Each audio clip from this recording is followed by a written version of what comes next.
ಎಲ್ಲರಿಗೂ ನಮಸ್ಕಾರ. ನೀವು ನೋಡ್ತೀರಾ ಆಕಾಶ್ ಪಾಟೀಲ್ ಯೂಟ್ಯೂಬ್ ಚಾನಲ್. ಇವತ್ತಿನ ಕ್ಲಾಸ್ನಲ್ಲಿ ಅಂತಂದರೆ ದ್ವಿತೀಯ PUC ಪೂರ್ವ ಸಿದ್ಧತಾ ಪರೀಕ್ಷೆ ಜನವರಿ 2025 ರಾಜ್ಯ ಪೊಲಿಟಿಕಲ್ ಸೈನ್ಸ್ನಲ್ಲಿ ಬರ್ತಕ್ಕಂಥ ಒಂದು ಮಾಡೆಲ್ ಕ್ವಶನ್ ಪೇಪರ್. ದ್ವಿತೀಯ PUC ಪೂರ್ವ ಸಿದ್ಧತಾ ಪರೀಕ್ಷೆಯಲ್ಲಿ ನಾಳೆ ನಡೆಯುವಂತಹ ಒಂದು ಎಕ್ಸಾಮಲ್ಲಿ ನಿಮಗೆ ಯಾವ ರೀತಿಯಾದಂತಹ ಕ್ವಶನ್ಸ್ಗಳು ರೈಸ್ ಆಗ್ತವೆ ಅಂತಕ್ಕಂಥದ್ದು ನಾವೇನಂದ್ರೆ ಇವತ್ತಿನ ಒಂದು ಕ್ಲಾಸನ್ನು ತಿಳ್ಕೊಳ್ಳೋಣ. ಹಾಗೆ ಈ ಒಂದು ಕ್ವಶನ್ ಪೇಪರ್ ಏನಪ್ಪ ಅಂತಂದ್ರೆ ಮಾಡೆಲ್ ಕ್ವಶನ್ ಪೇಪರ್ ಆಗಿರ್ತೈತಿ. ನಿಮ್ಗೆ ನಾಳೆ ನಡೆಯುವಂತಹ ಎಕ್ಸಾಮ್ನಲ್ಲಿ ಬಹುತೇಕ ಸಂಭವನೀಯ ಪ್ರಶ್ನೆಗಳು ಜಾಸ್ತಿ ಇರ್ತವೆ. ಅದಕ್ಕೋಸ್ಕರವಾಗಿ ಈ ಒಂದು ಕ್ವಶನ್ ಪೇಪರಲ್ಲಿ ಆನ್ಸರ್ಸ್ ಹೇಳ್ತಿರ್ತೀನಿ. ಸರಿಯಾದ ರೀತಿ ನೀವು ನೋಡ್ಕೊಂತ ಹೋದ್ರೆ ಇದೇ ರೀತಿ ಮಾಡೆಲ್ ಕ್ವಶನ್ ಪೇಪರ್ ನಿಮ್ಗೆ ಎಕ್ಸಾಮಲ್ಲಿ ಬರುವಂಥ ಸಾಧ್ಯತೆ ಹೆಚ್ಚಾಗಿರ್ತೈತಿ. ಹಾಗಾಗಿ ನೀವು ಯಾವ ರೀತಿಯಾದಂಥ ಇಲ್ಲಿ ಕ್ವಶನ್ಸ್ಗಳಿಗೆ ಆನ್ಸರ್ಗಳು ಇದಾವೆ ಅಂತಕ್ಕಂಥ ನೀವು ಇಲ್ಲಿ ಸರಿಯಾದ ರೀತಿ ನೋಡ್ಕೊಂತ ಹೋಗೋಣ ಬನ್ನಿ. ಮೊದಲನೇದಾಗಿ ಏನಪ್ಪ ಅಂತಂದ್ರೆ ಪಾರ್ಟ್ 1ನಲ್ಲಿ ಏನಂದರೆ ಈ ಕೆಳಗಿನ ಪ್ರಶ್ನೆಗಳಿಗೆ ಸರಿಯಾದ ಉತ್ತರಗಳನ್ನು ಆಯ್ಕೆ ಮಾಡಿ ಬರೆಯಿರಿ. 1 ಮಾರ್ಕ್ಸಿನ ಕ್ವಶನ್ಸ್ ಇರ್ತಾವ್ರಿ, 5 ಅದಾವ್ರಿ. ಇದರಾಗ ಏನಂತ 1ನೇ ಕ್ವಶನ್ ಏನು ಕೇಳಿದಾರಪ್ಪ ಅಂತಂದರೆ ವೈಸ್ರಾಯರವರ ಕಾರ್ಯಕಾರಿ ಮಂಡಳಿಯ ಉಪಾಧ್ಯಕ್ಷರು ಯಾರಾಗಿರ್ತಾರ್ರಿ ಅಂತಕ್ಕಂಥದ್ದು ಇಲ್ಲಿ ಕ್ವಶನ್ ಐತ್ರಿ. ಇದಕ್ಕೆ ಸರಿಯಾದಂಥ ಉತ್ತರ ಏನಾಗ್ತದಂದ್ರೆ ಜವಾಹರ್ಲಾಲ್ ನೆಹರು ಆಗ್ತಾರ್ರಿ.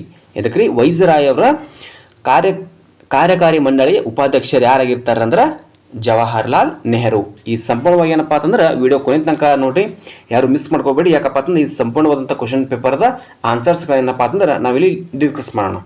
ಇನ್ನು ಸೆಕೆಂಡ್ ಒನ್ ಆಗಿ ಏನಪ್ಪ ಅಂತಂದ್ರೆ ಈ ಕೆಳಗಿನವುಗಳಲ್ಲಿ ನಾಗರಿಕ ಸೇವಾ ವರ್ಗದ ಲಕ್ಷಣಗಳನ್ನು ಗುರುತಿಸಿರಿ ಅಂತಕ್ಕಂಥದ್ದು ಇಲ್ಲಿ ಹೇಳಿದ್ದಾರೆ.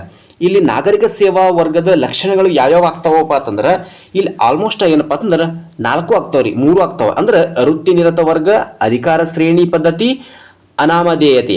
ಅದಕ್ಕೆ ನೀವೇನು ಹಾಕಬೇಕಾಗ್ತೀರಿ, ಈ ಮೇಲಿನ ಎಲ್ಲವೂ ಅಂತಕ್ಕಂಥದ್ದು ಇಲ್ಲಿ ಸರಿಯಾದ ಉತ್ತರ ಆಗಿರ್ತೈತ್ರಿ.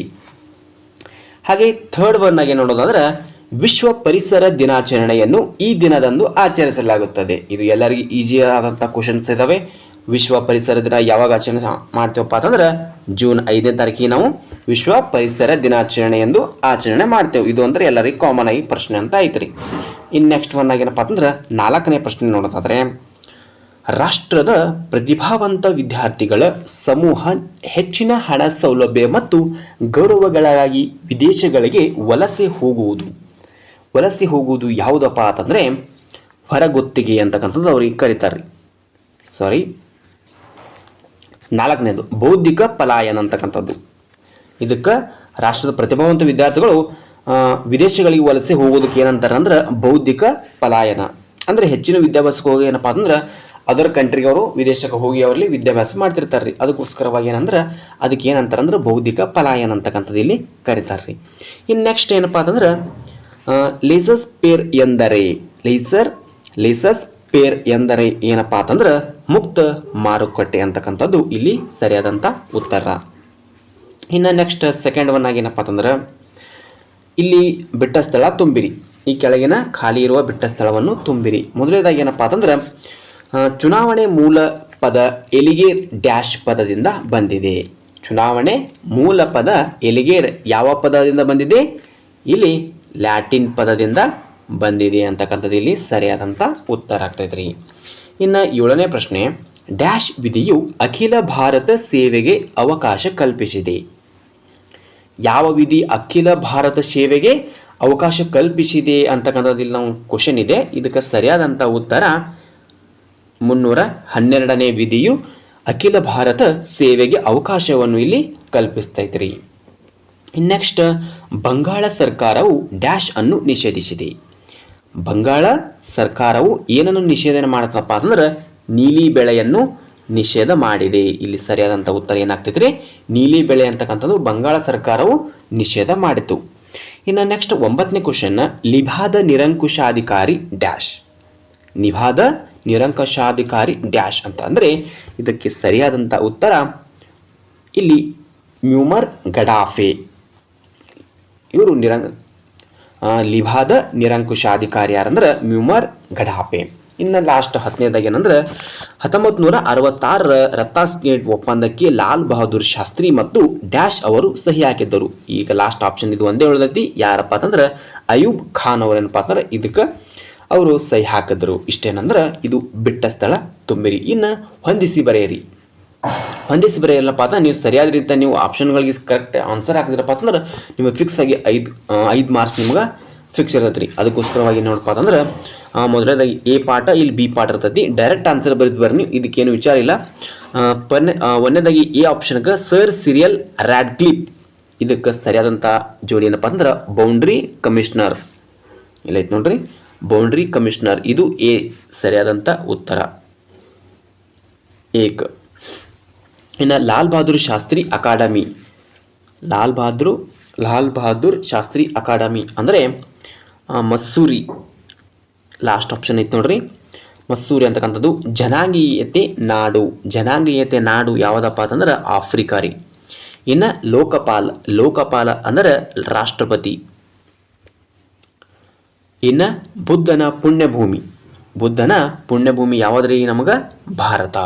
ಇವೇನಂತಂದ್ರೆ ಹೊಂದಿಸಿ ಬರೆಯಲಾಗಿರ್ತೈತೆ ರೀ. ಇನ್ನು ನೆಕ್ಸ್ಟ್ ಏನಂತಂದರೆ ಒಂದು ಅಂಕದ ಪ್ರಶ್ನೆಗಳು. ಇದು ಒಂಥರ ಈಸಿಯಾಗಿರುತ್ತೆ, ಒಂದೇ ವಾಕ್ಯದಲ್ಲಿ ಆನ್ಸರ್ ಬರೆಯಬೇಕಾಗ್ತೈತೆ ರೀ. ಒಂದು ವಾಕ್ಯದ ಪ್ರಶ್ನೆಗಳಿಗೆ ನಾವು ಏನಂತ ಬರೀಬೇಕಂತಂದರೆ, ಮೊದಲನೇದಾಗಿ ರಾಜ್ಯಾಡಳಿತದ ಮುಖ್ಯಸ್ಥರು ಯಾರು? ರಾಜ್ಯದ ಆಡಳಿತದ ಮುಖ್ಯಸ್ಥರು ಯಾರಾಗಿರ್ತಾರೆ ರೀ? ನಮ್ಮ ರಾಜ್ಯಪಾಲರಾಗಿರ್ತಾರೆ. ಅದಕ್ಕೆ ಒಂದು ವಾಕ್ಯದಲ್ಲಿ ಉತ್ತರಿಸಿರ್ತಂದ್ರೆ ರಾಜ್ಯಪಾಲರು. ರಾಜ್ಯದ ಆಡಳಿತದ ಮುಖ್ಯಸ್ಥರು ಯಾರಂದ್ರೆ ರಾಜ್ಯಪಾಲರು ರೀ. ಇನ್ನು ನೆಕ್ಸ್ಟ್ 13ರ ಪ್ರಶ್ನೆ, ಅಸ್ಮಿತೆ ರಾಜಕಾರಣವನ್ನು ಗುರುತಿಸಿದವರು ಯಾರು? ಅಸ್ಮಿತೆ ರಾಜಕಾರಣವನ್ನು ಗುರುತಿಸಿದವರು ಯಾರಂತಂದ್ರೆ ಸರ್ ವಿನ್ಸ್ಟನ್ ಚರ್ಚಿಲ್ ಅಂತಕ್ಕಂಥವ್ರು ಅಸ್ಮಿತೆ ರಾಜಕಾರಣವನ್ನು ಗುರುತಿಸಿದರು ಅಂತಕ್ಕಂಥದ್ದು. ಇಲ್ಲಿ WTO ವಿಸ್ತರಿಸಿರಿ. WTO ಅಂದ್ರೆ ಏನ್ರಿ? ವಿಶ್ವ ವ್ಯಾಪಾರ ಸಂಸ್ಥೆ, ವರ್ಲ್ಡ್ ಟ್ರೇಡ್ ಆರ್ಗನೈಜೇಷನ್. ಇಂಗ್ಲೀಷ್ನಾಗೂ ಬರೀಬಹುದು, ಕನ್ನಡದಲ್ಲಿ ಅಂದ್ರೆ ವಿಶ್ವ ವ್ಯಾಪಾರ ಸಂಸ್ಥೆಗೆ ನಾವು WTO ಅಂತಕ್ಕಂಥ ಕರಿತೇವ್ರಿ. ಇನ್ನು 15ನೇ ಪ್ರಶ್ನೆ, ಯಾವ ದಿನವನ್ನು ರಾಷ್ಟ್ರೀಯ ಮತದಾರ ದಿನವನ್ನಾಗಿ ಆಚರಣೆ ಮಾಡಲಾಗ್ತೈತೆ ರೀ? ಯಾವ ದಿನ ನಾವು ರಾಷ್ಟ್ರೀಯ ದಿನವನ್ನು ಮತದಾರ ಆಚರಣೆ ಮಾಡ್ತೇವೆ ಅಂತಂದ್ರೆ ಜನವರಿ 25ರಂದು ಮತದಾರರ ದಿನಾಚರಣೆಯನ್ನು ನಾವೇನು ಆಚರಣೆ ಮಾಡ್ತೇವ್ರಿ. ಇನ್ನು ನೆಕ್ಸ್ಟ್ 16ನೇ ಪ್ರಶ್ನೆ, ಭಾರತದ ವಿದೇಶಾಂಗ ನೀತಿಯ ಶಿಲ್ಪಿ ಯಾರು? ಇದು ಒಂಥರ ಈಸಿ ಆಗೋದು ಕ್ವಶನ್ ರೀ. ಭಾರತದ ವಿದೇಶಾಂಗ ನೀತಿಯ ಶಿಲ್ಪಿ ಯಾರು ಅಂದರೆ ಜವಾಹರ್ಲಾಲ್ ನೆಹರು. ಇದು ಒಂಥರ ಸರಿಯಾದಂಥ ಉತ್ತರ ಆಗಿರ್ತೈತೆ ರೀ. ಇನ್ನು ನೆಕ್ಸ್ಟ್ ಭಾಗ ಬಿ, ಇಲ್ಲಿ 2 ಅಂಕದ ಪ್ರಶ್ನೆಗಳಿರ್ತಾವೆ ರೀ. ಭಾಗ ಬಿ ಅಲ್ಲಿ ಏನಂದ್ರೆ 2 ಅಂಕದ ಪ್ರಶ್ನೆಗಳಲ್ಲಿ ನಾವು ನೋಡ್ಕೊತಾ ಹೋಗೋದಾದರೆ ಮೊದಲನೇದಾಗಿ ಏನಂತಂದರೆ ಇಲ್ಲಿ ನೋಡ್ರಿ, 1935ರ ಭಾರತ ಸರ್ಕಾರ ಕಾಯ್ದೆಯಲ್ಲಿ ಎಷ್ಟು ವಿಧಿಗಳು ಮತ್ತು ಶೆಡ್ಯೂಲ್ಗಳಿವೆ? ಭಾರತ ಸರ್ಕಾರ 1935ರ ಭಾರತ ಸರ್ಕಾರ ಕಾಯ್ದೆಯಲ್ಲಿ ಎಷ್ಟು ವಿಧಿಗಳಿಗಾವ ಮತ್ತು ಎಷ್ಟು ಶೆಡ್ಯೂಲ್ಸ್ಗಳು ಇದ್ದು ಅಂತಕ್ಕಂಥ ಇಲ್ಲಿ ಪ್ರಶ್ನೆ ಕೇಳಿದರೆ ನಿಮಗೆ ಸರಿಯಾದಂಥ ಉತ್ತರ ಏನಂತಂದ್ರೆ 321 ವಿಧಿಗಳಿದ್ದು ರೀ ಮತ್ತು 10 ಶೆಡ್ಯೂಲ್ಗಳಿದ್ದು. ಯಾವಾಗ? 1935ರ ಭಾರತದಲ್ಲಿ. ನೆಕ್ಸ್ಟ್ ಕ್ವಶನ್ 18ನೇದು, ಬಾಂಬೆಯನ್ನು ಎಷ್ಟು ರಾಜ್ಯಗಳನ್ನಾಗಿ ವಿಂಗಡಿಸಲಾಯಿತು? ಬಾಂಬೆಯನ್ನು ಎಷ್ಟು ರಾಜ್ಯಗಳನ್ನಾಗಿ ವಿಂಗಡಿಸಲಾಯಿತು ಮತ್ತು ಅವು ಯಾವುವು ಅಂತ ಕೇಳಿದ್ದಾರೆ ಇವರು. ಬಾಂಬೆಯನ್ನು ಎಷ್ಟು ರಾಜ್ಯಗಳನ್ನು ಮಾಡಿದೇವ್ರಿ? 2 ರಾಜ್ಯಗಳಾಗಿ ನಾವು ವಿಂಗಡಣೆ ಮಾಡಿದೆವು. ಒಂದು ಗುಜರಾತ್ ಮತ್ತು ಮಹಾರಾಷ್ಟ್ರ ಮತ್ತು ಗುಜರಾತ್ ಅಂತಕ್ಕಂಥದ್ದು 2 ರಾಜ್ಯವನ್ನು ನಾವು ಏನು ಮಾಡಿದೇವ್ರಿ? ಬಾಂಬೆ ಅಂತಕ್ಕಂಥದ್ದು 2 ರಾಜ್ಯಗಳನ್ನಾಗಿ ವಿಂಗಡಣೆ ಮಾಡೋದು. ಅದಕ್ಕೊಂದು ಮಾರ್ಕ್ಸ್ ಹತ್ತಿರಿ. ಅವು ಯಾವುವು ಅಂತ ಕೇಳ್ತಾರೆ. ಅದರ ಮಹಾರಾಷ್ಟ್ರ ಮತ್ತು ಗುಜರಾತ್ ಇವೆರಡು ಏನಪ್ಪ ಅಂತಂದ್ರೆ ಬಾಂಬೆ ಎಷ್ಟು ರಾಜ್ಯಗಳನ್ನಾಗಿ ವಿಂಗಡಿಸಲಾಯಿತು ಅಂದ್ರೆ ಉತ್ತರ ಆಗ್ತದೆ. ಇನ್ನು 19ನೇ ಪ್ರಶ್ನೆ, ಪ್ರತ್ಯಕ್ಷ ಚುನಾವಣೆ ಎಂದರೇನು? ಅದಕ್ಕೆ ಒಂದು ಉದಾಹರಣೆ ಕೊಡಿ. ಪ್ರತ್ಯಕ್ಷ ಚುನಾವಣೆ ಅಂದರೆ ಏನ್ರಿ? ಜನರು ಏನು ಮಾಡ್ತಾರೆ? ನೇರವಾಗಿ ಪ್ರತಿನಿಧಿಗಳನ್ನು ಆಯ್ಕೆ ಮಾಡ್ತಾರೆ. ಜನರು ನೇರವಾಗಿ ಪ್ರತಿನಿಧಿಗಳನ್ನು ಆಯ್ಕೆ ಮಾಡುವಂಥ ಪ್ರಕ್ರಿಯೆಗೆ ನಾವು ಏನಂತೇವ್ರಿ? ಪ್ರತ್ಯಕ್ಷ ಚುನಾವಣೆ ಅಂತಕ್ಕಂಥ ಕರಿತೇವ್ರಿ. ಅದಕ್ಕೆ ಉದಾಹರಣೆ ಅಂತಕ್ಕಂಥದ್ದು ಏನು ಹೇಳಬೇಕಪ್ಪ ಅಂತಂದ್ರೆ ಲೋಕಸಭೆ ಚುನಾವಣೆ ಮತ್ತು ರಾಜ್ಯ ವಿಧಾನಸಭೆಯ ಚುನಾವಣೆಗಳು ಇವೆರಡು ಏನಪ್ಪ ಅಂತಂದ್ರೆ ಅದಕ್ಕೆ ಪ್ರತ್ಯಕ್ಷ ಚುನಾವಣೆಗೆ ಇದೊಂದು ಉದಾಹರಣೆ ಆಗ್ತೈತೆ ರೀ. ಇನ್ನು ನೆಕ್ಸ್ಟ್ 20ನೇ ಪ್ರಶ್ನೆ, ಕೇಂದ್ರ ಸೇವೆಗೆ 2 ಉದಾಹರಣೆ ಕೊಡಿ. ಕೇಂದ್ರ ಸೇವೆಗೆ 2 ಉದಾಹರಣೆ ಕೊಡಿ ಅಂತಂದ್ರೆ ಭಾರತೀಯ ಆಡಳಿತ ಸೇವೆ ಯಾವುದ್ರಿ? IAS ಆ್ಯಂಡ್ ಭಾರತೀಯ ಪೊಲೀಸ್ ಸೇವೆ IPS. ಇವೆರಡು ಏನಪ್ಪ ಬೆಸ್ಟ್ ಉದಾಹರಣೆ ಇದಕ್ಕೆ. ನೆಕ್ಸ್ಟ್ 21ನೇ ಪ್ರಶ್ನೆ, NDA 2 ಮಿತ್ರ ಪಕ್ಷಗಳನ್ನು ಹೆಸರಿಸಿರಿ. NDA 2 ಮಿತ್ರ ಪಕ್ಷಗಳನ್ನು ಹೆಸರಿಸಿರಿ. ಯಾವುದಪ್ಪ ಅಂತಂದರೆ ಒಂದು ರಾಷ್ಟ್ರೀಯ ಪ್ರಜಾಸತ್ತಾತ್ಮಕ ಒಕ್ಕೂಟ, ಒಂದು ಯುನೈಟೆಡ್ ಒಂದು ರಾಷ್ಟ್ರೀಯ ಪ್ರಜಾಸತ್ತಾತ್ಮಕ ಒಕ್ಕೂಟ. NDAಕ್ಕೆ 2 ಪಕ್ಷಗಳನ್ನು. ಇನ್ನು ಸಿರಿಯಾದ ಯಾವುದಾದರೂ 2 ಜನಾಂಗೀಯ ಗುಂಪುಗಳನ್ನು ಹೆಸರಿಸಿರಿ.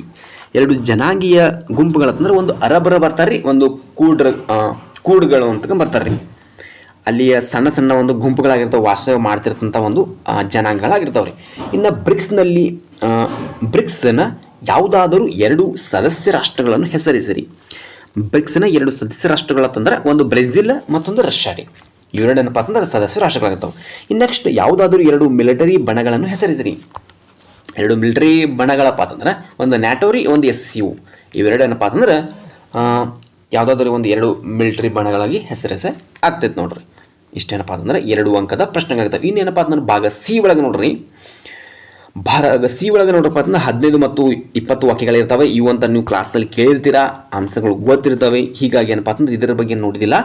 1947ರ ಭಾರತ ಸ್ವಾತಂತ್ರ್ಯ ಕಾಯ್ದೆಯ ಮುಖ್ಯಾಂಶಗಳು ಮತ್ತು ದಲಿತ ಚಳುವಳಿ ಕಾರಣಗಳು, ರೈತ ಚಳುವಳಿಯ ರಾಜಕೀಯ ಪರಿಣಾಮಗಳು ಚರ್ಚಿಸಿ.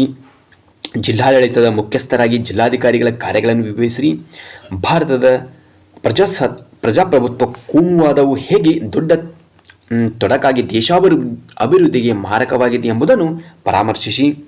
ಭ್ರಷ್ಟಾಚಾರವನ್ನು ಯುವಜನತೆಗೆ ಹೇಗೆ ತಡೆಗಟ್ಟಬಲ್ಲರು ಎಂಬುದನ್ನು ಚರ್ಚಿಸಿ. ಅಂತಾರಾಷ್ಟ್ರೀಯ ಸಂಬಂಧಗಳ ಪರಿಕಲ್ಪನೆಗಳನ್ನು ವಿವರಿಸಿ. ಭಾರತದ ವಿದೇಶಾಂಗ ನೀತಿಯನ್ನು ಯಾವುದಾದ್ರೂ 5 ಮೂಲ ತತ್ವಗಳನ್ನು ವಿವರಿಸಿರಿ. ಸಾರ್ಕ್ ಸಂಘಟನೆಯ ಭಾರತ ಪಾತ್ರವನ್ನು ಪರಾಮರ್ಶಿ. ಇನ್ನು ನೆಕ್ಸ್ಟ್ ಭಾಗ ಡಿ ಒಳಗ್ರಿ, ಇಲ್ಲಿ 10 ಮಾರ್ಕ್ಸ್ 2 ಇರ್ತಾವೆ ರೀ. ಪ್ರತಿಯೊಂದಕ್ಕೂ 10 ಮಾರ್ಕ್ಸ್ 20 ಮಾರ್ಕ್ಸ್ ಇರ್ತಾವೆ. 4 ಕೊಟ್ಟಿರ್ತಾರೆ, ಅದರೊಳಗೆ ನಾವು 2 ಬರೀಬೇಕು ರೀ. ಒಂದು ಭಾರತ ಪಕ್ಷ ಪದ್ಧತಿಯ ಸ್ವರೂಪವನ್ನು ಅದನ್ನು ಬರೀರಿ. ಬಿಟ್ಟರೆ ರಾಷ್ಟ್ರ ನಿರ್ಮಾಣ ಕಾರ್ಯದಲ್ಲಿ ಎದುರಾಗುವ ಅಡಚಣೆಗಳು ಮತ್ತು ಅವುಗಳ ನಿವಾರಣೆ ಉಪಾಯಗಳನ್ನು ಕುರಿತು ಚರ್ಚಿಸಿ. ಇನ್ನು ನೆಕ್ಸ್ಟ್ ಜಾಗತೀಕರಣದ ಅರ್ಥ, ಪ್ರಾಮುಖ್ಯತೆ ಮತ್ತು ರಾಜಕೀಯ ಪರಿಣಾಮಗಳು ವಿವರಿಸಿ. ಇದು ಅಂದ್ರೆ ಈಜಿ ಐತೆ, ನಿಮಗೆ ಕ್ಲಾಸಲ್ಲಿ ಹೇಳಿರ್ತಾರೆ.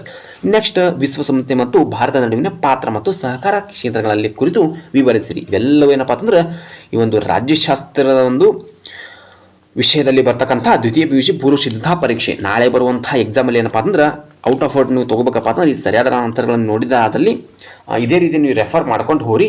ಅಲ್ಲಿ ಏನಪ್ಪ ಅಂತಂದ್ರೆ ಇದೇ ರೀತಿಯಾದಂಥ ಒಂದು ಮಾಡಲ್ ಕ್ವಶನ್ ಪೇಪರ್ ರೆಫರ್ ಆಗಿ ಬಂದಿರ್ತೈತಿ. ಒಂದಿಷ್ಟು ನೀವು ಇಲ್ಲಿ ನೋಡ್ಕೊಂಡು ಹೋಗಿದ್ರಪ್ಪ ಅಂತಂದ್ರೆ ನಿಮಗೆ ಈಸಿಯಾಗಿ ನಿಮಗೆ ಸೆಕೆಂಡ್ ಇಯರ್ ಪೇಪರ್ ನೀವು ಚೆನ್ನಾಗಿ ಬರೀಬೋದು. ಇದಾದ ಬಳಿಕ ಸಹ ನೆಕ್ಸ್ಟ್ ಏನಪ್ಪ ಅಂತಂದ್ರೆ ಎಕ್ಸಾಮ್ ಬಂದ ಬಳಿಕ ಸಹ ರಿವ್ಯೂ ಕೊಡ್ತಿರ್ತೀನಿ, ಯಾವ್ಯಾವ ರೀತಿಯಂಥ ಕ್ವಶನ್ಸ್ಗಳು ಬಂದಿದ್ದಾವೆ ಮತ್ತು ಅದರ ಕೀ ಆನ್ಸರ್ಸ್ ಸಹ ನಾವು ನೆಕ್ಸ್ಟ್ ವೀಡಿಯೋದಲ್ಲಿ ಏನಪ್ಪ ಅಂತಂದ್ರೆ ನಾನು ಹಾಕ್ತೀನಿ ಅಂತ ಹೇಳ್ತಾ ಇಲ್ಲಿವರೆಗೆ ಏನಪ್ಪ ಅಂತಂದ್ರೆ ಇಷ್ಟೇನವಾದ ಇವತ್ತಿನ ಕ್ಲಾಸ್ನಲ್ಲಿ ಇರ್ತಕ್ಕಂಥ ಮಾಹಿತಿ. ಇದೇ ರೀತಿ ನೀವು ಪ್ರತಿದಿನ ವೀಡಿಯೋ ನೋಡಬೇಕಪ್ಪ ಅಂತ ನಮ್ಮ ಯೂಟ್ಯೂಬ್ ಸಬ್ಸ್ಕ್ರೈಬ್ ಮಾಡ್ಕೊರಿ, ಬೆಲ್ಲೈಕನ್ ಪ್ರೆಸ್ ಮಾಡಿ ಜೊತೆಗೆ ಆಲ್ ಸೆಲೆಕ್ಟ್ ಮಾಡಿದ್ರಪ್ಪ ಅಂತ ನಾವು ಪ್ರತಿದಿನ ವೀಡಿಯೋ ನೋಟಿಫಿಕೇಶನ್ ತಲುಪ್ತದೆ ಅಂತ ಹೇಳ್ತಾ ಇವತ್ತಿನ ಕ್ಲಾಸ್ ಮುಗಿಸ್ತಾ ಇವಿ. ಮತ್ತೆ ಮುಂದಿನ ಭಾಗದಲ್ಲಿ ಭೇಟಿ ಆಗೋಣ. ಧನ್ಯವಾದಗಳು.